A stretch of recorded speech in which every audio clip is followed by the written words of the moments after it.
Massive, massive breaking news. You do not want to look away. You have to see what Speaker Johnson and Donald Trump just pulled. It is unbelievable, and it is not only damaging democracy, it is the denigration of democracy. Wait until you see this breaking story. I'm going to get straight into it. This happened in 5 steps. Let's start with the first one, right here with Trump and the filibuster. Overnight, President Trump calling on Republicans in Congress to take action and change the rules in the Senate to reopen the government with a simple majority vote instead of the 60 votes currently needed.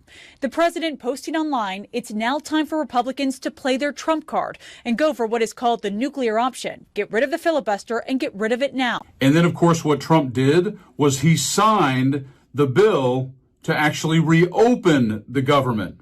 And it's an honor now to sign this incredible bill and get our country working again. Thank you. The government is reopening after the longest shutdown in U.S. history.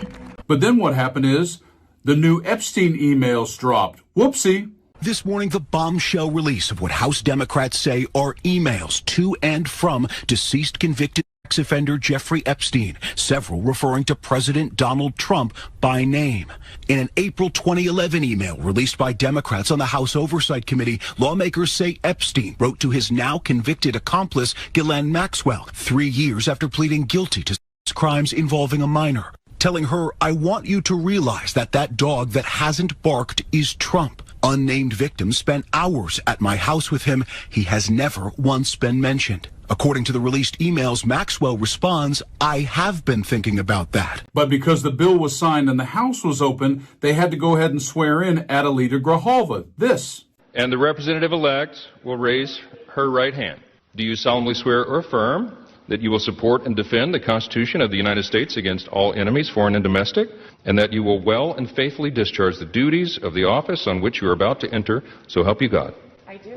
Congratulations, you're now a member of the United States Congress. But because she was going to be the deciding vote in the discharge petition to open and actually expose all the Epstein files, all of a sudden Trump and Pam Bondi and everybody put the big pressure on Lauren Boebert. This. The Trump administration and President Trump appeared to be in something of a full court press to try and stop the discharge petition from working. Sources are telling CNN that top Trump administration officials held a meeting on this issue, not just at the White House, but in the Situation Room.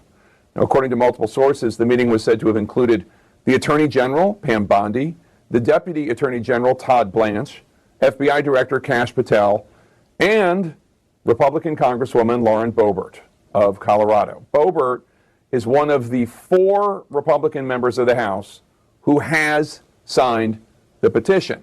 And in the end, what just happened today, just now, after only being open in the House for 8 hours, Mike Johnson shut it down again to avoid having to vote on the discharge position. The new dean of Arizona's state delegation.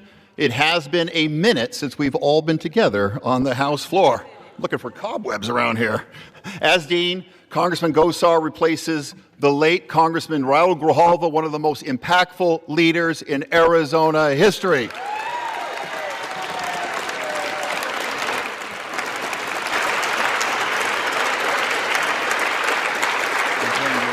And now, with great pride, I rise today to do something we have waited 50 long days to do, exactly 49 days too long, and that is to introduce our colleague from Arizona, Congresswoman Adelita Grijalva.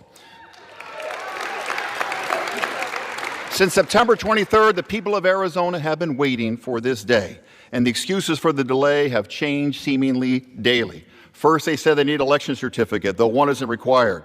Then they wanted to make sure there was enough pomp and circumstance. Then we were informed about a non-existent Pelosi precedent. At one point, the speaker went on television and said, quote, "Bless her heart, she is representative-elect, she doesn't know how it works around here."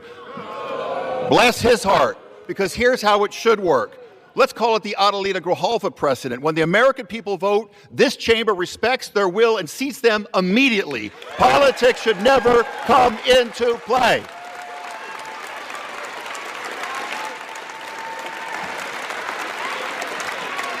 Mr. Speaker, Congresswoman Grijalva is a native Tucsonan, the granddaughter of a bracero who came here from Mexico, the youngest woman ever elected to the Tucson Unified School Board, serving 20 years, then a Pima County supervisor fighting for working families, affordable housing, early child education. She brings that same fight to Congress. The people of Arizona's 7th District placed their trust in her, and today that trust is rewarded. And her first act of Congress will be a powerful one. She will be the 218th and final signature on the discharge petition to force the Trump administration to release the Epstein files, delivering long overdue justice and accountability for hundreds of victims abused by rich and powerful men. She is a smart, principled fighter through and through, Mr. Speaker. It is my honor to welcome and introduce to this chamber Congresswoman Adelita Grijalva.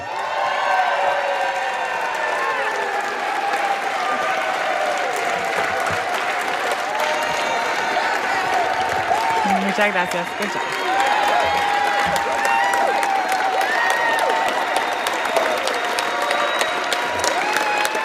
Thank you. Muchas gracias.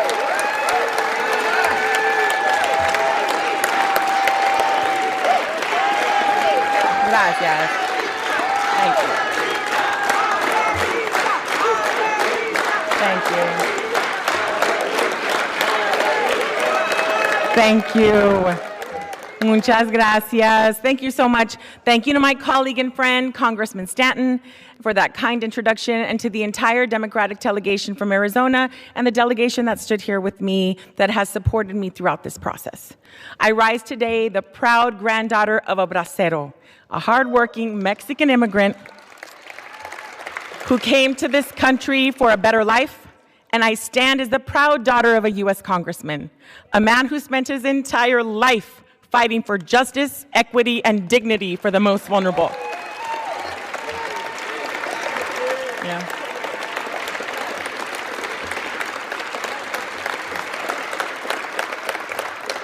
From working as a vaquero to serving in Congress in just a single generation, that is the promise of this country.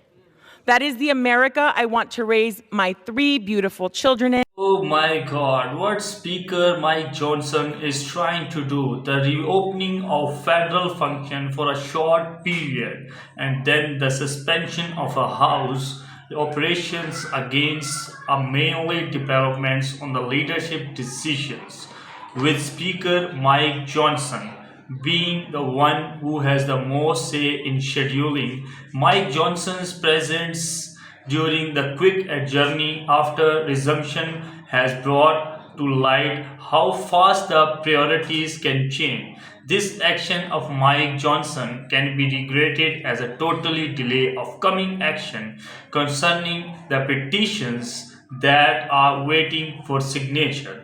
Analysts believe that Mike Johnson's move are to avoid getting caught in the debate on sensitive disclosure that are likely to be waiting for the signature.